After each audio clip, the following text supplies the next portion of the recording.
Hello বন্ধুরা, কেমন আছো তোমরা সবাই? আশা করি সবাই খুব খুব খুব ভালো আছো। আমরাও কিন্তু বেশ ভালো আছি। তো আমি আজকে আবার চলে এসেছি টিপস এন্ড ট্রিক্স নিয়ে। তো আজকে একটা জিনিস দেখাই। এই দেখো, এটাতে আমি চিকেন কাবাব করেছিলাম। তো চিকেন কাবাব করার পরে এগুলো বুঝতে পারছো পুরো পুড়ে গেছে।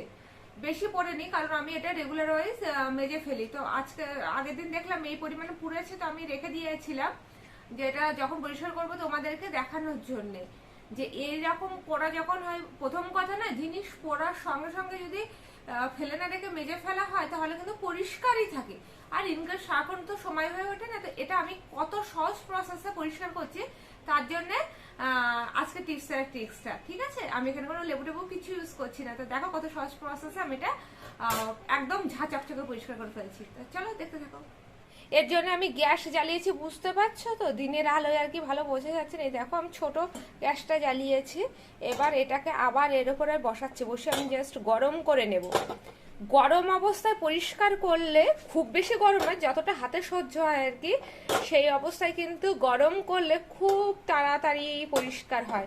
তো এটা আমি হাতে সহ্য হওয়ার মতো তো গরম করে নিচ্ছি, খুব তাড়াতাড়ি এটা পরিষ্কার হয়ে যাবে। কিন্তু দেখতেই পাচ্ছ এই নোংরাগুলো, যেগুলো আর কি নোংরাগুলো জমেছে, এগুলো কিন্তু এই চারিদিক দিয়ে আগুন আগুন একটা ব্যাপার চলে আসছে।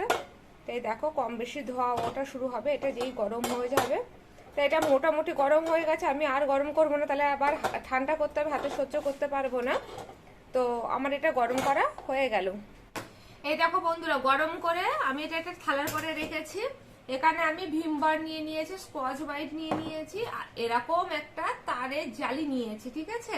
এবার দেখো আমি এটাকে জলের মধ্যে একটু ভেজাচ্ছি।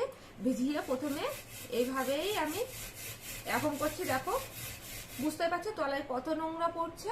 এই দেখো থালার মধ্যে আমি থালাটা এর জন্য রেখেছি যাতে তোমাদেরকে দেখাতে পারি এটা কি সুন্দরভাবে এটা পরিষ্কার হয়ে যাবে। দেখো, আর এই জিনিসটা কিন্তু চিকেন কাবাব করার ক্ষেত্রে, ঘরে করার ক্ষেত্রে খুব ভালো কাজ দেয় এই জালিটা। তো আমি আগের দিন এটাতে করেছি, রেসিপিটা এখনো তোমাদের সাথে শেয়ার করা হয়ে ওঠেনি, আমি অবশ্যই শেয়ার করব তোমাদের সাথে, তো তখন বুঝতে পারবে। এতে লেবু দিয়ে, ভিনিগার দিয়ে আর বেকিং পাউডার দিয়েও কিন্তু করা যায়। এবার সারাক্ষণ যদি ঘরে অ্যাভেলেবেল না থাকে তো তখন কি করে পরিষ্কার করবো, তাই না? তো তার জন্য এই প্রসেসটা দেখো, এটা বেশ ভালো পরিষ্কার হয়ে যাবে। আর যে কোনো আর কি এরকম কালো পোড়া দূর করার জন্য যদি একটু উষ্ণ গরম করে নেওয়া হয় না, তাহলে কিন্তু সেটা ভীষণ ভালো পরিষ্কার হয়ে যায়। তো এই তো দেখতে পাচ্ছ, আমি এবার তাড়াতাড়ি করে এটা ঘষা করে নিই। ঘষা করে নিয়ে পরিষ্কার করে তোমাদেরকে দেখাচ্ছি যে কত তাড়াতাড়ি এটা পরিষ্কার হয়ে যাবে। এরকম বন্ধুরা, জালি দিয়ে ঘষার পরে আমি এটা স্কচ ব্রাইটে ভিমবার নিয়ে নিয়েছি। বুঝতেই পারছো কত পরিষ্কার হচ্ছে। এটা কিন্তু বেশ সুন্দরভাবে পরিষ্কার হয়ে যায়। আর এইভাবে পরিষ্কার করি তো তো এটা কিন্তু আমি অনেক পুরনো, তবুও দেখে মনে হচ্ছে না যে এটা এতটা পুরনো। এটা বেশ কয়েক বছর হয়েছে। তো দেখো কত তাড়াতাড়ি পরিষ্কার হয়ে গেল। আমার বেশি পরিশ্রম করতে হলো না, বেশি কিন্তু আমি এটাকে চেপে মাজলামও না, এটা বেশি এটা প্রেশারও লাগে না, তো খুব ঝটপট হয়ে গেল না। এই দেখো পুরো পরিষ্কার হয়ে গেল। তো আমি এটা এক্ষুনি ধুয়ে নিয়ে এসে তোমাদেরকে আর কি দেখাবো যে এটা আমার কিন্তু এটা পরিষ্কার করা হয়ে গেছে। তো দাঁড়াও আমি তাড়াতাড়ি করে ধুয়ে নিয়ে আসি।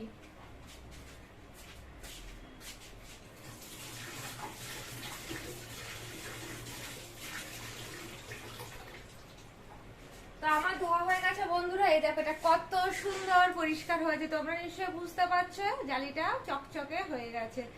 তো বন্ধুরা, এই টিপস আর ট্রিক্সটা যদি ভালো লেগে থাকে তাহলে লাইক, শেয়ার, কমেন্টস করতে কিন্তু একদম ভুলবেন। আর মুখার্জি ফ্যামিলি ব্লগসকে অবশ্যই সাবস্ক্রাইব করে রাখবেন এখন নিত্য নতুন টিপস এন্ড ট্রিক্সের জন্য।